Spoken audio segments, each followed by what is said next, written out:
नमस्कार, जय श्री राम दोस्तों, आप सभी का स्वागत है हमारे आज की इस नए वीडियो में। दोस्तों ये वीडियो छोटा सा इंटरव्यू जैसा रहेगा। तो अभी हम लोग आ गए हैं श्री सुरभि गौशाला लखनपुर और हमारे साथ है गुरमीत भैया। जय श्री राम। कैसे हैं आप? बढ़िया से। बढ़िया है। तो हम लोग कुछ भैया से प्रश्न करेंगे गौशाला से संबंधित। तो भैया उनका जैसा जवाब करेंगे। तो मैं क्या स्टार्टिंग में तो कॉपी में लिख के रखा हूँ, इसको मैं बोलते जाता हूँ। तो जैसे भैया आप गौशाला चला रहे हैं ना, तो ये गौशाला कब से शुरू किए हैं आप? देखिए, जो एक गौ सेवा कार्य है या और भी जो हम सेवा कार्य करते हैं, पिछले काफ़ी समय से हम लोग कर रहे हैं। किंतु एक स्थायी केंद्र, एक जगह बनाकर ये हमने पिछले साल अगस्त में चालू किया था। पिछले साल अगस्त? हाँ, अगस्त 2024 में। जी, तो आने वाला अगस्त में ये हमारा 1 साल कंप्लीट हो जाएगा इस गौशाला को। अच्छा। शुरुआत में हमने घर के बगल में खाली जगह पड़ी थी। हाँ। उनके ऑनर से बात करके वहाँ घेर के 2-4 तिरपाल लगा के वहाँ चालू किए थे। अच्छा। जैसे जैसे गौवंश की संख्या बढ़ती गई, जगह कम पड़ते गया, तब फिर हमने ग्राम सभा में इस जगह को मांग की कि गौठान को हमें दिया जाए सेवा कार्यों के लिए। क्योंकि बिना यूज के जो गौठान है, अन्य जगह के और भी जो गौठान है आप देखेंगे, सब खंडर होते जा रहे हैं। जी जी। असामाजिक तत्वों का डेरा हो जा रहा है, सब सामान चोरी होते जा रहे हैं। तो उसी बहाने कम से कम ये जो जगह आप देख रहे हैं सब सुरक्षित है। शेड, बोर, सोलर प्लेट, पानी वानी सब कुछ यहाँ व्यवस्थित हो गया है, बचा हुआ है। तो जैसे आप गौ सेवा कर रहे हैं ना, तो इसका आपको कहीं से प्रेरणा मिला होगा। तो गौ सेवा कार्य करने का जो प्रेरणा है वो आपको कहाँ से मिला? गौ देखिए, पहले तो हमसे पैसा की अध्यात्म की दृष्टि से देखा जाए तो गौ हमारी माता है। गौ विश्वस्य मातरम करते, ठीक। गाय में 33 कोटि देवी देवता, जितने भी देवी देवता हैं सभी का वास होता है। जी। एक गाय की आपने सेवा कर लिया अर्थात आपने सभी देवी देवता का सेवा कर लिया, जी। ये होता है, ठीक। और इंसानियत के नाते भी आपके सामने अगर कोई तड़प रहा है, तकलीफ में है, तो वो भी एक आपका कर्तव्य बनता है कि आप उसकी सहायता करें। अन्यथा हम इंसानों में और जानवरों में क्या अंतर रह जाएगा। जी। तो इस करके एक बहुत समय से हम लोग कर रहे हैं। और अभी एक नया दृष्टि आप बोल सकते हैं, सामाजिक दृष्टि। जी। गौवंश का सेवा नहीं हो रहा है, संरक्षण नहीं हो रहा है, तो गौवंश आए दिन सड़कों पे बैठते हैं। जो दुर्घटनाएं हो रही है उसमें क्या गौ माता ही आहत हो रही हैं? उनसे टकरा कर क्या हमारे घर परिवार के लोग घायल नहीं हो रहे हैं? घायल हो रहे हैं, अपाहिज हो रहे हैं, अकाल मृत्यु को जा रहे हैं। जी। तो इन सब चीज़ों को देखते हुए भी हमने सेवा कार्य को अभी और बड़े लेवल पे करने का विचार किया है, ताकि कोई भी सड़क दुर्घटना ना हो, ना तो गौ माता घायल हो और ना उनसे टकरा के कोई हमारा प्रियजन घायल हो। और 2-3 इसके और भी कारण है, बोल सकते हैं। जी। जैसे किसानों से भी मुठभेड़ हो रहा है। गौवंश को आज के दिन बेसहारा छोड़ दिया गया है। तो किसानों को जब फसल नुकसान होता है तो क्या हमारे पास ऐसे केस आते हैं कि कोई रॉड या भाला गड़ा हुआ है गौ माता में, कोई टांगी से मार दिया है, ठीक। ऐसे कई का पैर काट दिए हैं, कोई बड़े गंदा इस तरह से दर्दनाक कहानियाँ भी आती हैं हमारे पास। तो अगर गौवंश का सेवा संरक्षण अगर किया जाएगा तो ये जो किसानों से मुठभेड़ हो रहा है गौवंश का, ये रुकेगा, उनके ऊपर गौ हत्या का पाप नहीं चढ़ेगा। जी। और चूंकि गौवंश का संरक्षण नहीं है तो गोबर गौमूत्र की भी उपलब्धता नहीं है, तो सब जैसे खराब होते जा रहा है। जी। तो कहीं ना कहीं किसान मजबूर हैं रासायनिक आपका खाद और जहरीले कीटनाशक का इस्तेमाल करने के लिए। अगर इनका संरक्षण होगा तो धीरे धीरे जो हमारी प्राचीन सभ्यता थी हमारे फसलों को लेके, जैविक खेती का, वो हम पुनः मतलब किसानों के लिए उपलब्ध करा पाएंगे, जिससे आज की डेट में जो हमारे फसल है सब दूषित हो चुका है। हम घर में अपने बच्चों को तो कहते हैं कि बाहर का मत खाओ, घर का हेल्दी खाना खाओ, बट घर का जो अनाज है वो भी दूषित हो चुका है। इसलिए हम सब का एक कर्तव्य बनता है कि हम सब गौवंश का संरक्षण करें। गौ विश्वस्य मातरम का एक वो है, हमारे ग्रंथों में लिखा हुआ है। गाय पूरे विश्व की माता है, ठीक। मनुष्य का जीवन आधार है गौवंश से। इस करके हम सभी को सिर्फ धार्मिक दृष्टि से नहीं, सामाजिक दृष्टि से भी, चाहे वो किसी भी धर्म से बिलोंग करता हो, चाहे हिंदू हो, सिख हो, ईसाई हो, मुस्लिम हो, कोई भी हो, क्योंकि सड़क में आप बच जाएंगे। खेती किसानी नहीं करते हैं तो आपका फसल भी नुकसान नहीं होगा, लेकिन अनाज, साग सब्जी, फल, ये तो आप हर कोई इंसान खाता है ना। ये तो हर किसी की आवश्यकता है। तो इसके लिए एटलीस्ट धार्मिक दृष्टि से नहीं, ना सही, अपने स्वार्थ के लिए, अपने बच्चों के लिए, अपने आने वाले पीढ़ी को बचाने के लिए हमें गौवंश का संरक्षण बहुत आवश्यक है, हम सबको करना चाहिए। तो जैसे अभी आपके गौशाला में और कितने गौवंश हैं? अभी गौशाला में लगभग 150 गौवंश है। संख्या थोड़ी ऊपर नीचे होती रहती है, क्योंकि जो घायल है, बीमार है, वो परमानेंट नहीं रहते हैं, बाकी सबको हम चरने छोड़ देते हैं। तो शाम के होते होते कुछ आधे लगभग उसमें वापस आ जाते हैं, बाकी आसपास जो रोड में बैठे रहते हैं, वहाँ आसपास जो जितने भी सेवादार हैं मदद करते हैं, उनके सहायता से उनको शाम के इधर ले आते हैं, ताकि एटलीस्ट इस गाँव में गौशाला थी, यहाँ तो सड़क दुर्घटनाएँ ना हो। और जैसे गाय घायल होते हैं ना, तो उनका इलाज करते हैं। जैसे आप स्वयं इलाज करते हैं कि कोई डॉक्टर आता है अलग से, ऐसा? अब क्या है, हम लोग पिछले रहने सेवा गौशाला 1 साल होने को है लगभग, लेकिन सेवा कार्य हम 2012-13 से करें, लगभग 11-12 साल हो गया करते हुए। तो काफ़ी कुछ इलाज का अनुभव हो गया है, किंतु हमने उसका प्रॉपर पढ़ाई नहीं की, प्रैक्टिकल नॉलेज नहीं लिया है, इस करके हम ज़्यादातर नहीं करते हैं। हम ड्रेसिंग वगैरह, घाव वगैरह साफ़ सफाई करना, मलहम पट्टी करना, ये सब हम खुद कर लेते हैं। बाकी इंजेक्शन वगैरह लगाना, ये सब के लिए हम ज़्यादातर डॉक्टर को बुलाते हैं। आपातकाल स्थिति में जैसे डॉक्टर नहीं आ पा रहे हैं, रात बिकाल का समय है या डॉक्टर कहीं और बिजी हैं, तो उस वक्त हम डॉक्टर से कंसल्ट कर लेते हैं, उनका वीडियो वगैरह दिखा के कि ऐसा स्थिति है। तो जैसे डॉक्टर गाइड करते हैं हमें कि ये एंटीबायोटिक या ये पेन किलर अभी लगा दो, फिर मैं आके देखूंगा, तो इस हिसाब से हम डॉक्टर के सलाह अनुसार फिर उस समय उपचार करते हैं। अदरवाइज डॉक्टर की उपस्थिति में ही ज़्यादातर उपचार किया जाता है। अच्छा, तो जैसे ये सब सेवा कार्य हो रहा है, तो इसमें बहुत सारे खर्च भी होते होंगे, तो वो खर्च मतलब कैसे वहन होता है आपका? खर्च अब देखिए, इनका चारा पानी, इलाज, और यहाँ 2 सेवादार लगे हुए हैं। हाँ। ठीक, रहने को हम 4-5 दो चार हैं। हाँ। समिति बनाए हैं, लोग कर रहे हैं। 1 मिनट रोक रहा हूँ आपको। जैसे ये कार्य हो रहा है, तो मतलब एक महीने में मतलब कितना खर्च हो जाता है, इस हिसाब से आप बताइए। 1 महीने का खर्च ले लेंगे। चारा पानी, आपका दाना वगैरह हो गया, और इलाज, हाँ, और जो 2 सेवादार हैं, ठीक, इनका करके महीने का कम से कम मिनिमम 50 के लगभग रहता है, और ऊपर 60, 65, 70। अभी बरसात आ रहे हैं, इस समय घायल बीमारों की संख्या बहुत ज़्यादा बढ़ जाती है। ठीक, और यहाँ हम लोग ऐसा करते हैं, जो घायल है, चरने नहीं जा पाते, सब उन्हीं को चारा पानी दे रहे हैं। बाकी जो चरने के सक्षम हैं, उन्हें आसपास चरने के लिए छोड़ दिया जाता है। तो अभी उतना खर्चा नहीं है। जैसे घायलों की संख्या बढ़ेगी तो इलाज का भी खर्चा बढ़ेगा आने वाला बरसात में, और उनका चारे पानी का भी खर्चा बढ़ेगा। तो उसी को लेकर भी हम थोड़ा चिंतित भी हैं कि कैसे व्यवस्थित करेंगे। अच्छा, तो जैसे आप बता रहे हैं कि मतलब लगभग 50 से लगभग आ जाता है अभी के समय में, है ना? तो जैसे इसको आप वहन कैसे करते हैं, इसको पैसों का व्यवस्था या फिर जो भी करते हैं उसको? अब शुरुआत के समय तो ऐसा था कि हम जो 2-4 दोस्त हैं, हाँ, हम लोग अपना सेविंग से कर रहे थे, जो भी था अपने पैसे जो आपने बचत किया था उसमें से। और पहले हमें सब सोशल मीडिया वगैरह में नहीं डालते थे, बस हमें जो दिख जाते थे, मिल जाते थे, हम वही उन्हीं का उपचार वगैरह करवाते थे। अब फिर क्या, हम सोशल मीडिया में भी जब डालने लगे ना, तो काफ़ी लोगों का इससे जुड़ाव हुआ, आसपास के लोग हमसे जुड़ने लगे, वो कुछ सहयोग करने लगे। तो इस तरह धीरे धीरे तब जाके हमने इस कार्य का विस्तार भी किया फिर जी, कि हाँ, लोगों का जुड़ाव है, सपोर्ट कर रहे हैं, ठीक, लोगों का हमारे पर विश्वास है। तो आसपास के लोग जो हमसे सहयोग कर रहे हैं आर्थिक रूप से और मानसिक रूप से, हमारे कार्य की जो सराहना कर रहे हैं, उन सबको देखते हुए हमने इस कार्य का विस्तार किया है, और उसी से चल रहा है। अब बोलने को बोल सकते हो कि हाँ, प्रमुख रूप से गुरमीत सिंह दिख रहा है, भुवनेश्वर दिख रहा है, देवी गोपाल दिख रहा है, ये और भी हमारे जो समिति के हैं वो है। लेकिन वास्तव में गौशाला सिर्फ हमारा नहीं है, जो सहयोग आ रहा है, जो सहयोग कर रहे हैं, उन सब का गौशाला है, और उन्हीं का गौशाला है। अन्यथा इतने बड़े कार्य की जिम्मेदारी हम लोग नहीं ले पाते। तो ऐसा पूरा जन जनार्दन समाज के सहयोग से ये जो कार्य चल रहा है। तो जैसे गौशाला में जो गौवंश है ना, तो उनके चारा के लिए मतलब उनको क्या क्या खिलाते हैं अभी?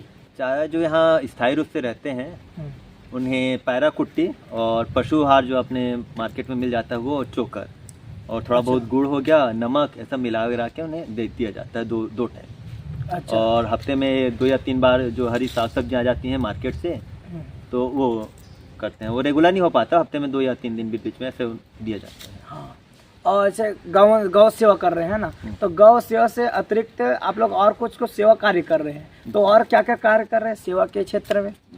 देखिए, अब रहने को तो गौ हमारी माता है, ठीक, उनमें देवी देवता का वास है बोलते हैं, किंतु जितने भी जीव जंतु हैं सभी में कहीं ना कहीं देवी देवताओं का वास है, मेरा मानना है। ठीक, हर में नर में हर है, हर में नर है, एक जो कहावत है, उस कॉन्सेप्ट को लेकर हम कार्य करते हैं। तो जहाँ भी हमें कोई भी जीव जंतु दिखता है, जैसे कभी कोई डॉग दिख गया, उसकी आवश्यकता है इलाज की या सेवा की, भोजन की, तो हम वहाँ भी कोशिश करते हैं उसको कुछ कर सकें। स्नेक रेस्क्यू करते हैं हमने, नहीं नारायण में अब 10-12 साल हो गया, इन 10-12 साल में 1000 से ऊपर सांपों का हमने रेस्क्यू किया होगा। मैं हो गया, गोलू भैया हो गया, सब हम लोग मिल के। और 1000 से ऊपर आई थिंक 1,500 से 2,000 के आसपास सांपों को हमने रेस्क्यू करके जंगलों में छोड़ा होगा, इंसानों से दूर।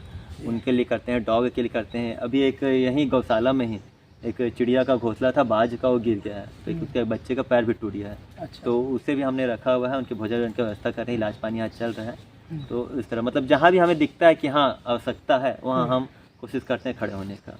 अच्छा, तो जैसे कि आप बताया कि स्टार्टिंग में इसमें आप बताया कि आप जो सेविंग किए थे उसको यहाँ पर लगा दिए, ऐसे कर दिए, और आप मतलब पूरे टाइम यहीं रहते हैं, है ना।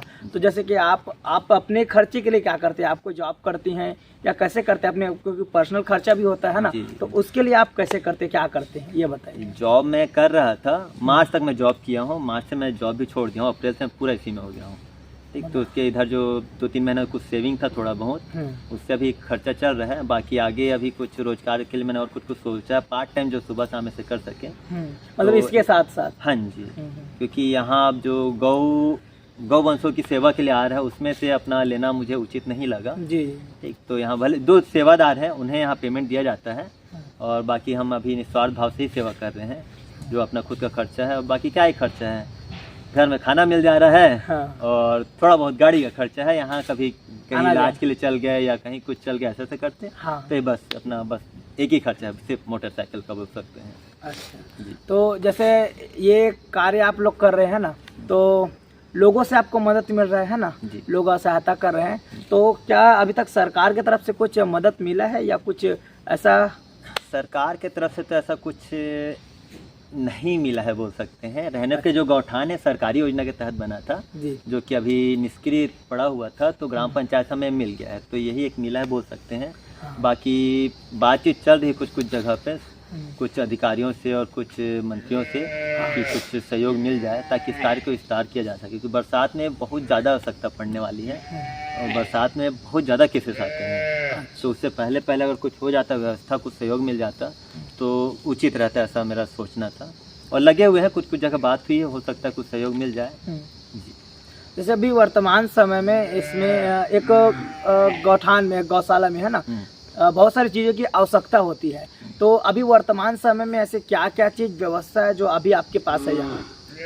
अभी हमें आवश्यकता है मुख्य रूप से शेड की, क्योंकि हमारे पास जो शेड है पीछे आप देख सकते हैं, वो लगभग 70-80 ज़्यादा 100 गौवंश आ सकते हैं, बड़ी मुश्किल से होगी ना, एकदम भीड़ हो जाएगा। तो मोटा मोटी 70 गौवंश का है, और अभी हमारा वर्तमान में ही 150 है, और हमें अंदाजा है कि बरसात में संख्या 300 तक पहुँच जाएगी। तो हमें उतने गौवंशों के लिए शेड की आवश्यकता है कि बड़ा कुछ शेड बन जाए, जिसमें गौवंशों बरसात में पानी से, ठंडी में ठंड से, गर्मी में धूप से, खैर गर्मी में धूप इतना पड़ती नहीं कि पेड़ पौधे तो आराम मिल जाता है, मुख्य रूप से पानी से और ठंड से बचाना ही मुख्य टास्क है इनके लिए। और जो बोर है यहाँ सोलर प्लेट से है जी, डीसी मोटर है, तो एक 1/2 HP का अगर एसी मोटर भी उसमें लग जाता है ना साथ में, तो पानी की दिन भर व्यवस्था हो पाती। अभी क्या है, इसमें जिस दिन बदली आ जाती है, धूप नहीं रहती, उस दिन पानी का बड़ा दिक्कत हो जाता है, पानी नहीं उपस्थित नहीं हो पाता है। ठीक, तो इसलिए एक बोर की आवश्यकता है। बाकी और भंडारण कक्ष तो हमने बना लिया है कुटी के लिए जी, और अभी चल रहा है, बीमारों के लिए अलग भी बना लिया है। मुख्य रूप से अभी 2 चीज़, एक बोर और एक बोर का शेड का जी, है ना, इस चीज़ की आवश्यकता है। और जैसे जो लोग इस वीडियो को देख रहे हैं ना, इस वीडियो के माध्यम से उनको पता चला इस गौशाला के बारे में, तो अगर वो अपना सहयोग देना चाहते हैं, तो ये एग्जैक्ट कहाँ, कौन से स्थान पर ये गौशाला, जिससे उन सभी को पता चल पाए? ये ग्राम पंचायत लखनपुर है, आपका कटघोरा से लगभग 5 किलोमीटर की दूरी पर है। सुतर्रा और ढेलवाड़ी के मध्य है। सुतर्रा ढेलवाड़ी जो मार्ग है ना, उसमें सुतर्रा से आप जैसे इधर ढेलवाड़ी मार्ग में आएंगे तो 1 किलोमीटर की दूरी में राइट साइड में है, और ढेलवाड़ी तरफ से आएंगे तो लखनपुर जो बंसल पेट्रोल पंप है, चौक है हमारा, मेन चौक है, वहाँ से 1 किलोमीटर की दूरी पर लेफ्ट साइड सुतर्रा रोड में आपको मिल जाएगा, बोर्ड लगा हुआ है श्री सुरभि गौशाला करके। वहाँ से लगभग 300 मीटर है। हाँ, मेन रोड से 300 मीटर अंदर है गौशाला। किसी घायल गौवंश या सांप या डॉग इस तरह की भी कोई सूचना देनी है तो आप वो भी उस नंबर पे हमें दे सकते हैं। इस बाकी इस वीडियो के डिस्क्रिप्शन में भी ये सभी चीज़ मेंशन की जाएगी, तो अगर आप इस प्रकार से इस क्षेत्र में, आसपास के क्षेत्र में, है ना, तो ऐसा कुछ देखते हैं तो आप उस नंबर पर ज़रूर से आप कॉल कीजिए, मैसेज कीजिए, है ना। और इसका श्री सुरभि गौशाला का इंस्टाग्राम में भी अकाउंट है, जो भी यहाँ सेवा कार्य होते हैं, है ना, उन सभी के बारे में वीडियो के माध्यम से वहाँ तक बताया जाता है। तो उसका भी मतलब जो आईडी है वहाँ आपको मेंशन कर देंगे, यहाँ पर सामने में आपको दिख रहा होगा। तो ये तो हो गया बात। आज का अंतिम क्वेश्चन समझ लीजिए कि आप जो कार्य कर रहे हैं ना, लगे जैसे कि आप बताएं कि आप बहुत लंबे समय से लगे हैं, लेकिन एकदम एक्टिव है कि सामाजिक कार्य करके मतलब 1 साल लगभग होने वाला है ना। तो ये कर रहे हैं, आपका उद्देश्य क्या है और इसका लक्ष्य क्या है? मेरा लक्ष्य है कोई भी गौवंश सड़कों पे अपना जीवन यापन करने पर मजबूर ना हो, कचरा खा के अपना जीवन यापन करने पर मजबूर ना हो। ठीक, सबको संरक्षण मिले। ठीक, ताकि गौ जिन्हें हम माता कहते हैं, कहीं ना कहीं मुझे ऐसा लगता है कि हम संतान कहलाने के लायक नहीं हैं। गौ माता में तो बहुत से गुण हैं, उनका हक बनता है माता कहलाना, लेकिन कहीं ना कहीं मुझे खटकता था कि हमें हक नहीं है कि हम उन्हें माँ कहें। हम जिन्हें माँ कहते हो ऐसी दुर्दशा में जीवन यापन करें तो फिर लानत है हम जैसे संतानों पर। तो इन्हीं चीज़ों को देखते हुए मेरा उद्देश्य या लक्ष्य बोल सकते हो कि आने वाले कुछ समय में धीरे धीरे हमें गौशाला को धीरे धीरे और बढ़ाएं, और जो और जगह जगह पे गौ सेवा का कार्य कर रहे हैं उन सबको जोड़ते हुए एटलीस्ट कम से कम अपने कोरबा जिले भर में कोई भी गौवंश निराश्रित ना रहे। यही मेरा लक्ष्य है। सड़क दुर्घटनाएं रुकें, किसानों का फसल नुकसान ना हो और गौ माता संरक्षित रहे। धीरे धीरे हम जैविक खेती की ओर बढ़ें, यही मेरा उद्देश्य है। और अंत में यार और आप क्या बोलना चाहते हैं आम जन लोग को, सभी लोग, क्योंकि सभी लोग मतलब सबकी गौ माता है ना, तो उन लोगों के लिए आप क्या बोलना चाहेंगे? देखिए, एक तो है कि हर इंसान एक एक गौ माता पाल लेगा तो गौ माता किसी दुर्दशा नहीं रहेगी। ये बोलने में आसान है लेकिन है बड़ा मुश्किल, क्योंकि हर किसी के पास ना तो इतना समय है और ना ही जगह है। ठीक, सेवा करना चाह के भी बहुत लोग नहीं कर पाते हैं। तो आप लोग गौशालाओं से जुड़िए, ऐसा नहीं कि सिर्फ सुरभि गौशाला यहीं से जुड़िए, आपके आसपास जहाँ भी सेवा हो रहा है निस्वार्थ भाव से जहाँ भी लोग कर रहे हैं आप वहाँ से जुड़िए, वहाँ आप सेवा दीजिए। ठीक, इससे क्या होगा कि धीरे धीरे सेवा कार्य बढ़ते जाएंगे, सभी गौवंश सुरक्षित हो जाएंगे। लेकिन हर व्यक्ति जुड़े इससे, यही चाहता हूँ, और हर महीना सहयोग करे। और आप प्रत्यक्ष रूप से जा सकते हैं तो जाइए, नहीं जा सकते तो महीने का 100, 200, 500, एटलीस्ट 101 रुपये भी आप महीने का सहयोग राशि बांध देते हैं ना, कोई बहुत बड़ा अमाउंट नहीं है। इतना तो कहीं आप बाहर जाते हैं तो बच्चे इतना कम मिक्सचर बिस्कुट खा जाते हैं। ठीक, 100 रुपये आज की डेट में होता है क्या, लेकिन वही अगर आप किसी सेवा संस्थान के बांधते हैं तो आपको भी एक आत्मसंतोष मिलेगा कि आप कि हाँ, कि आपको ये अच्छा कार्य कर रहे हैं, किसी अच्छे जगह से जुड़े हुए हैं। आपको एक अपनापन लगेगा कि दूसरे का नहीं लगेगा। गौशाला अगर आप रेगुलर वहाँ से जुड़े रहेंगे आपको अपना फील होगा। तो इसलिए आप सबसे मेरी विनती है कि आप सब भी इन सेवा कार्यों में जुड़िए। श्री सुरभि गौशाला हो गया, या कोरबा में और 2-4 जगह भी सेवा चल रहे हैं, या बाहर आप कहीं से भी देख रहे हैं वीडियो, अपने आसपास जो भी है, चाहे डॉग रेस्क्यू सेंटर हो, स्नेक रेस्क्यू वाले हों, गौ रेस्क्यू वाले, गौ सेवा वाले हों, किसी भी क्षेत्र में प्रकृति के लिए भी लोग बहुत जगह लोग काम कर रहे हैं, मनुष्यों के लिए भी जो वृद्धाश्रम चल रहे हैं या घायल किसी भी तरह के हैं, कहीं ना कहीं सेवा कार्यों से जरूर जुड़िए। सेवा करने से बहुत अच्छा लगता है, आत्मसंतोष लगता है। ठीक, आप लोग अच्छा फील करेंगे। तो आज का हमारा ये छोटा सा इंटरव्यू जैसे था, वीडियो था, हमारे भैया से बात की हमने, गुरु भैया से। उन्होंने बहुत सारी अपनी गौशाला के बारे में बताया है ना, बहुत सारे चीज़ उन्होंने अपने से किया, लोगों ने बहुत ज़्यादा मदद किया, और बहुत सारी ऐसी चीज़ है जिनकी आवश्यकता अभी है। और जैसे कि अभी वर्तमान में गर्मी का समय चल रहा है ना, जून का महीना चल रहा है, और आने वाले 1 से 2-3 महीने में है ना बरसात आने वाले हैं। जैसे कि भैया ने बीच में बताया कि जैसे बरसात का मौसम आएगा तो गौवंश की जो मतलब संख्या है हाँ वो बढ़ेगी। दुर्घटना प्रतिदिन हो ही रहे हैं, इतना मतलब बहुत लोग लगे हैं, उसके बावजूद भी तो संख्या क्या है बरसात के मौसम में, जैसे वो चोटिल हो ना, चोटिल और बीमार वाले बताएं, बहुत सारे घाव ऐसा होता है, उसकी संख्या बढ़ेगी है ना। तो बहुत सारी जगहों की भी आवश्यकता पड़ेगी। तो इतना बहुत सारा चीज़ भैया ने हमको बताया। तो आपका बहुत बहुत धन्यवाद, और ऐसे ही आप सेवा कार्य में लगे रहिए, लोगों को प्रेरित करते रहिए, हम भी लगे हैं। ठीक है दोस्तों, अगर आज का ये वीडियो आपको अच्छा लगा होगा तो वीडियो को जो से लाइक कीजिएगा, इस वीडियो को आप ज़्यादा से ज़्यादा शेयर कीजिएगा। ऐसे सेवा कार्य आज के समय में बहुत ज़्यादा हो रहे हैं, और बहुत जगह ऐसी है जहां इस चीज़ की बहुत ज़्यादा आवश्यकता है और नहीं हो पा रही है। तो आप इस वीडियो को बहुत ज़्यादा शेयर कीजिए, इस वीडियो से भी बहुत लोगों को प्रेरणा मिलने वालेगी। तब तक के लिए सभी को नमस्कार, जय श्री राम, जय गौ माता।